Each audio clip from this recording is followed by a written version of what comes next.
Baik, halo, assalamualaikum warahmatullahi wabarakatuh. Halo teman-teman, berjumpa lagi dengan saya Dewi Inovator. Baik teman-teman, hari ini saya akan berbagi sedikit tentang mengaktifkan kembali PMM ya sebagai seorang guru periode Juli sampai Desember ya. Nah teman-teman, coba diperhatikan. Pertama kita buka dulu Chrome ya, atau Google boleh juga. Kita bisa saja menggantinya melalui handphone kita.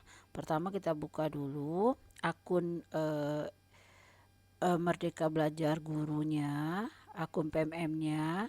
Lalu kita buka pengelolaan kinerja ya. Nah teman-teman, di sini kita bisa melihat ini adalah akun kerja yang saya buka melalui handphone ya teman-teman ya, dan caranya sama juga teman-teman seperti di laptop kita. Kemudian kita pilih guru sebagai guru ya. Nah teman-teman, ini kan yang periode pertama ya, Januari sampai Juni. Nah sekarang kita akan menggantinya menjadi periode Juli sampai Desember. Nah teman-teman cari di profil kita ya.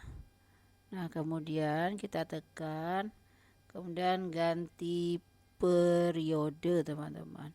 Nah di sini sudah diberitahukan ganti periode pengelolaan kinerja teman-teman. Jadi ini adalah periode yang pertama ya, Januari sampai Juni 2024. Nah teman-teman tinggal klik aja tanda panah, kemudian Juli sampai Desember ini sudah aktif, jadi saya sudah bisa mengganti periodenya yaitu Juli sampai Desember. Kemudian kita pilih teman-teman, udah ya.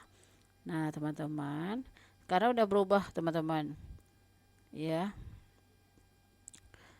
ini dia dari periode RHK-nya dari Juli sampai Desember teman-teman.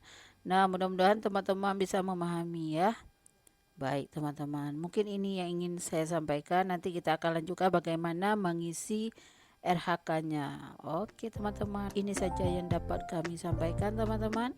Untuk pertemuan kali ini jangan lupa di subscribe channel Dewi Inovator, di share, di like teman-teman ya, agar saya lebih semangat lagi membuat video-video lainnya tentu yang bermanfaat bagi kita semua. Assalamualaikum warahmatullahi wabarakatuh.